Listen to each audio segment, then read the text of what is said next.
आज के क्लास में हम लोग आरआरबी ग्रुप डी का प्रीवियस ईयर क्वेश्चन देखेंगे। 1 दिसंबर 2025 शिफ्ट थर्ड में पूछे गए साइंस के 25 प्रश्न को हम लोग इस क्लास में डिस्कशन करेंगे।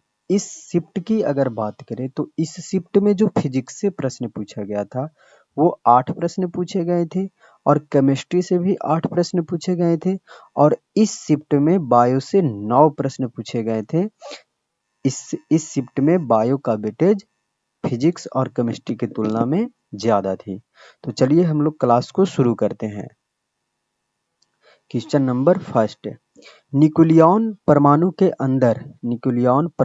अंदर पाए जाने वाले उप परमाणु कण है इनमें शामिल होते हैं।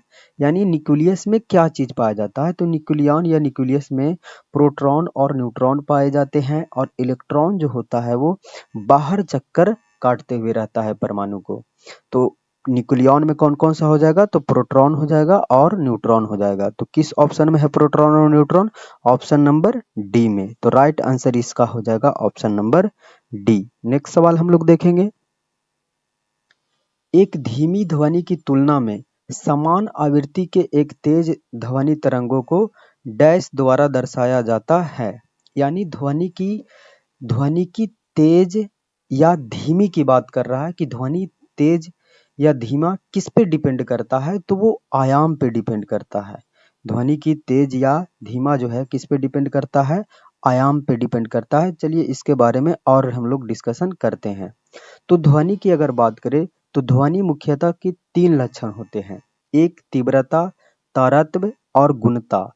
तीव्रता से धीमा या प्रबल या कह सकते हैं धीमा या तेज का पता चलता है। और ध्वनि की जो तीव्रता है वो आयाम पे डिपेंड करता है।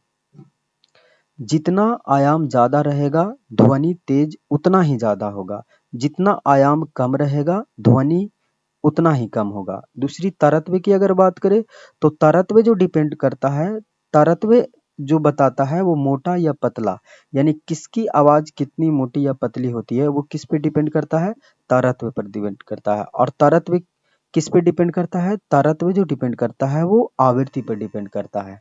अगर आवृत्ति ज्यादा रहा तो आवाज पतली हो जाएगी, अगर आवृत्ति कम रहा तो आवाज मोटी हो जाएगी। ये होगा गुणता से हम लोग आवाज में अंतर कर पाते हैं कि कौन सा आवाज किस व्यक्ति का है। ये गुणता के वजह से ही आवाज हम लोग पहचान पाएंगे। नेक्स्ट सवाल हम लोग देखेंगे, क्वेश्चन नंबर 3, निम्नलिखित में से कौन कांच के प्रिज्म के माध्यम से सफेद प्रकाश के फैलाव के लिए जिम्मेदार है। तो सफेद प्रकाश जब प्रिज्म से जाता है तो 7 रंगों में डिवाइड हो जाता है ना। तो ये किसके वजह से होता है, तो प्रकाश के विभिन्न रंग जो है कांच में अलग अलग गति से यात्रा करते हैं, इसीलिए उनका फैलाव भी होता है। तो ये किस ऑप्शन में मिलेगा, ऑप्शन नंबर बी में, कि प्रकाश के विभिन्न रंग कांच में अलग अलग गति से यात्रा करते हैं। तो इसका राइट आंसर हो जाएगा ऑप्शन नंबर बी। नेक्स्ट सवाल हम लोग देखेंगे, क्वेश्चन नंबर 4 को देखिएगा। क्वेश्चन नंबर 4 क्या कह रहा है, फ्लेमिंग के बाएं हाथ के नियम एक इलेक्ट्रिक मोटर की बात कर रहा है। एक इलेक्ट्रिक मोटर में गति की दिशा निर्धारित करने के लिए उपयोग किया जाता है। कौन सी अंगुली बल या गति की दिशा बताएगा। तो फ्लेमिंग के बाएं हाथ का नियम अगर तीनों लंबवत अगर हम रखेंगे तो फ्लेमिंग के बाएं हाथ के नियम के अनुसार जो अंगूठा है वो बल या गति की दिशा को बताएगा और जो तर्जनी अंगुली जो है वो चुंबकीय क्षेत्र की दिशा बताएगा और ये जो माध्यमा अंगुली होती है वो धारा की दिशा बताएगा। तो आपसे किसकी पूछ रहा था कि बल या गति की दिशा आपको पूछ रहा था कि बलिया गति जो है वो कौन सा अंगुली बताएगा। तो कौन सा अंगुली बता रहा है, यहाँ पे अंगूठा बता रहा है। तो इसका राइट आंसर हो जाएगा ऑप्शन नंबर ए, अंगूठा। नेक्स्ट सवाल हम लोग देखेंगे, क्वेश्चन नंबर 5, जब किसी पिंड का वेग उसके मूल मान से दुगना कर दिया जाता है तो उसकी गतिज ऊर्जा क्या होगा। यानी क्या बोल रहा है कि मूल्य मान से जो दुगना कर देंगे तो v से क्या हो गया 2v, और काइनेटिक एनर्जी बराबर जानते हैं आप, हाफ mv स्क्वायर। यानी काइनेटिक एनर्जी जो है वो डायरेक्टली प्रोपोर्शनल हो जाएगा वी स्क्वायर का। तो आपने क्या किए हैं, वी के जगह पे 2v कर दिए हैं, तो 2v का स्क्वायर हो जाएगा क्या, 4v स्क्वायर। यानी काइनेटिक एनर्जी क्या हो जाएगा आपका 4 गुना हो जाएगा। तो इसका राइट आंसर हो जाएगा कि वेग को दुगना करने पे गतिज ऊर्जा का मूल्यमान जो है वो 4 गुना हो जाता है। यानी राइट आंसर इसका हो जाएगा ऑप्शन नंबर ए। नेक्स्ट सवाल हम लोग देखेंगे, 1 बिलियन को स्थिर कब कहा जाता है। 1 बिलियन को स्थिर होने की स्थिति क्या है वो देख लीजिए कि जब विलेय का कण बिना हिलाए छोड़ने पे नीचे बैठ जाता है और फिर वहां स्थिर रहते हैं तो उसे बिलियन का अस्थिर कहा जाता है। तो ये राइट आंसर कौन सा हो जाएगा कि जब विलेय का कण बिना हिलाए छोड़ने पे नीचे बैठ जाता है। जब विलेय का कण बिना हिलाए छोड़ने पे नीचे बैठ जाता है तो बिलियन क्या हो जाता है, स्थिर हो जाता है। यानी राइट आंसर हो जाएगा ऑप्शन नंबर बी। नेक्स्ट सवाल हम लोग देखेंगे, जब एक हाइड्रोकार्बन को हवा की अधिकता में जलाया जाता है तो अंतिम उत्पाद हमेशा होता है हवा की अधिकता। तो हवा की अधिकता जहां पे रहेगा वहां पे पूर्ण दहन होगा, और हवा की अधिकता में अगर पूर्ण दहन हुआ तो जलाने पे हवा हाइड्रोकार्बन को अगर हम हवा की अधिकता में जलाएंगे तो यहाँ जो बनेगा वो कार्बन मोनोऑक्साइड नहीं बनेगा, कार्बन डाइऑक्साइड बनेगा और साथ में जल बनेगा, है ना।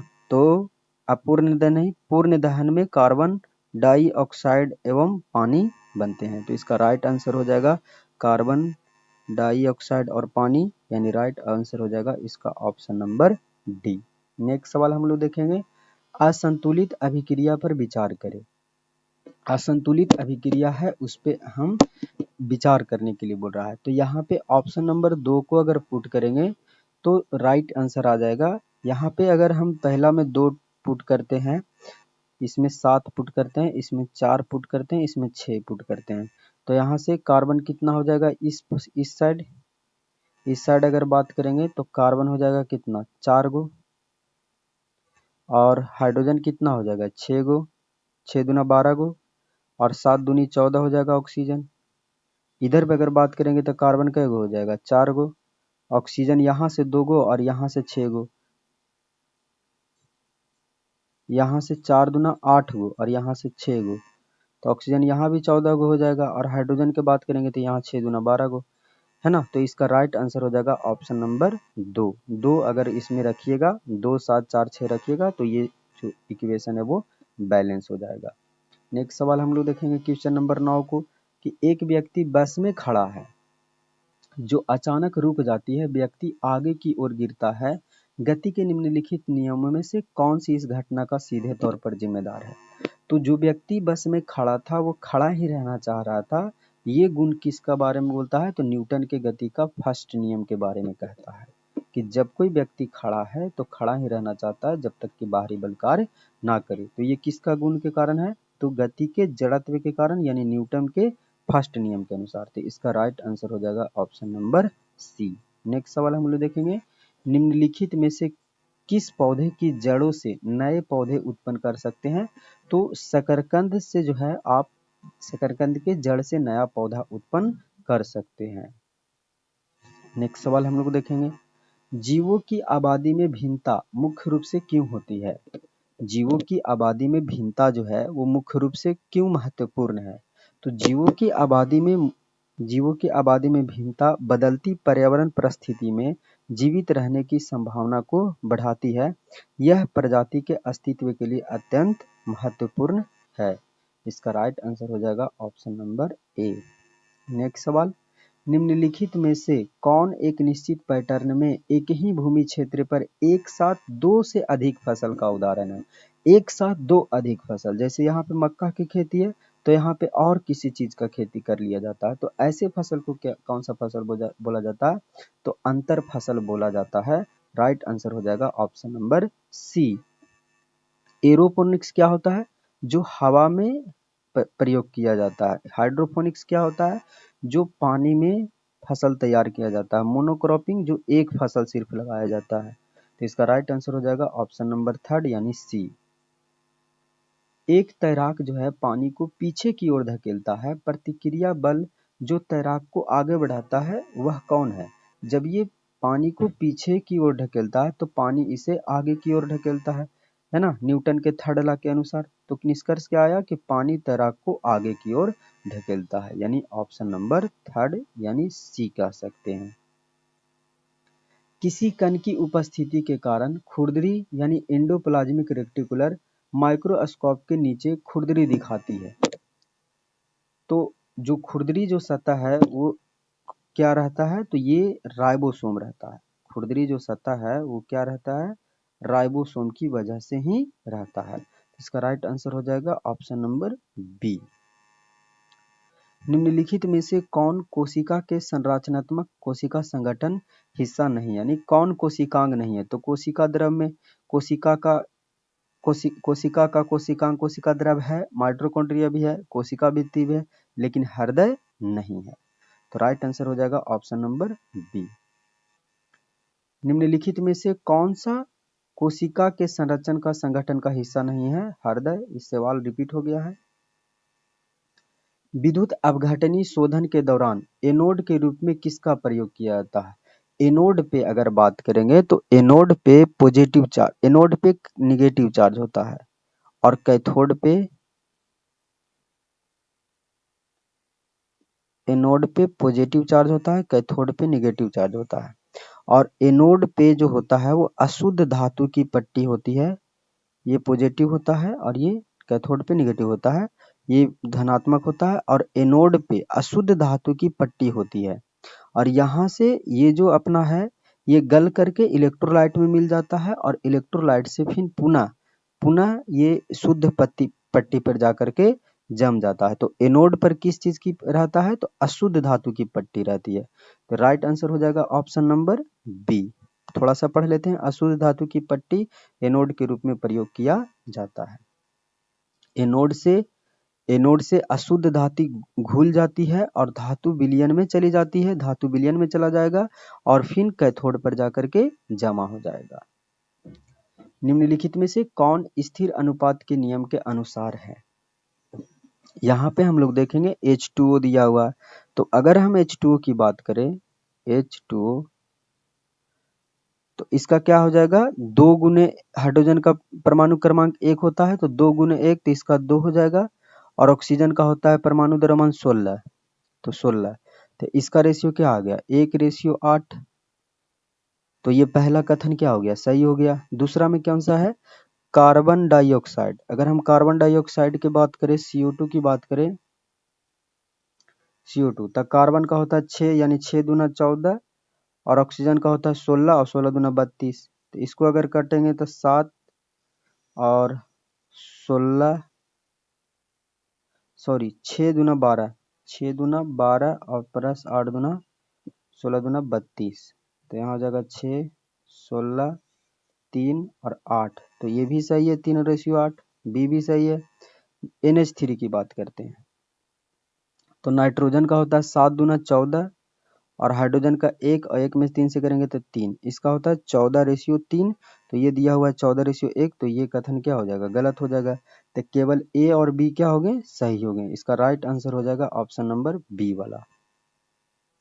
मनुष्य के गुर्दे की सटीक स्थिति क्या है? तो मनुष्य के गुर्दा की अगर बात करेंगे तो ये रीढ़ की जो हड्डी है इसी के अगल बगल रहता है। यहाँ पे आप देख सकते हैं ये किस पोजीशन में है? तो आपको देखिएगा कि 1 नंबर पोजीशन में, पेट में रीढ़ की हड्डी के दोनों ओर, पेट की हड्डी में रीढ़ की दोनों ओर। तो ये ऑप्शन नंबर ए हो जाएगा। किसी वस्तु के द्रव्यमान और भार के लिए निम्नलिखित में से कौन सा कथन सही है? तो द्रव्यमान जो होता है वो कहीं भी बदलता नहीं है, लेकिन भार जो होता है गुरुत्वाकर्षण के कारण हमेशा बदलते रहता है, क्योंकि भार जो है W बराबर जो सूत्र होता है M×G, यानी G पे डिपेंड करता है और G हर समय चेंज होते रहता है हर एक जगह पे। तो भार क्या होगा? चेंज होगा, भार चेंज होंगे, जबकि द्रव्यमान जो है वो स्थिर रहेगा, द्रव्यमान स्थिर रहेगा। तो द्रव्यमान स्थिर और भार परिवर्तन किस ऑप्शन में है? ऑप्शन नंबर सी में देखने को मिलेगा। नेक्स्ट सवाल, उदासीकरण अभिक्रिया को सबसे अच्छी तरह से के रूप में परिणित किया जाता है। तो उदासीकरण अभिक्रिया क्या कहते हैं कि जब अम्ल और क्षार प्रतिक्रिया करके लवण और जल बना लेता है, तो ऐसे अभिक्रिया को हम लोग उदासीकरण अभिक्रिया बोलते हैं। तो राइट आंसर हो जाएगा ऑप्शन नंबर बी। कृषि भूमि में निम्नलिखित में से किस खरपतवार को हटाने के लिए किसानों का लाभ होगा? तो खरपतवार को हटाना है ना, तो किसको कृषि भूमि में निम्नलिखित में से किस खरपतवार को हटाने से किसानों का लाभ होगा? तो इसका राइट आंसर हो जाएगा पार्थेनियम। पार्थेनियम एक हानिकारक खरपतवार है, अगर इसको हटा देते हैं तो किसान को अधिक से अधिक लाभ होगा। निम्नलिखित में से कौन कथन सूत्र की इकाई को परिभाषित करता है? सूत्र की इकाई, तो सूत्र की इकाई सभी परमाणुओं के परमाणु द्रव्यमान का योग ही उस सूत्र का परमाणु द्रव्यमान होता है। तो क्या हो जाएगा इसका राइट आंसर? परमाणु का सभी परमाणुओं का परमाणु द्रव्यमान, राइट आंसर हो जाएगा इसका ऑप्शन नंबर सी। विक्षेपण के कारण स्क्रीन पर प्राप्त 7 रंगे के बैंड को कहा जाता है? इसको विक्षेपण के दौरान जो कहा जाता है वो स्कैटरिंग ही कहा जाता है, या स्पेक्ट्रम इसको नाम दिया गया है। स्पेक्ट्रम बोला जाता है। तो इसका राइट आंसर हो जाएगा ऑप्शन नंबर सी, है ना। इसी बिखरे हुए प्रकाश से 7 रंग जो विवियोर कहा जाता है, वी से बैगनी, आई से इंडिगो, बी से ब्लू यानी नीला, जी से हरा, येलो, नारंगी और लाल। आकाश का नीला रंग भी इसी विक्षेपण के कारण दिखाई देता है और स्क्रीन पर प्राप्त 7 रंगे के बैंड स्पेक्ट्रम कहा जाता है। नेक्स्ट सवाल देखेंगे कि निम्नलिखित में से कौन मानव पुरुष प्रजनन प्रणाली का एक हिस्सा है? तो पुरुष में क्या होता है? तो वृषण यानी टेस्टिस होता है, यहाँ पे प्रोटेस्ट ग्लैंड होता है, मूत्राशय होता है, सीमेन वेसिकल होता है, शुक्रवाहिनी होता है, लिंग होता है, ये सभी चीज होता है। लेकिन योनि नहीं होता है, गर्भाशय नहीं होता है, फैलोपियन ट्यूब नहीं होता है, ये तीनों फीमेल का पार्ट है और ये हमारा मेल का पार्ट है। तो इसका राइट आंसर हो जाएगा ऑप्शन नंबर 4 यानी option number D. Thank you.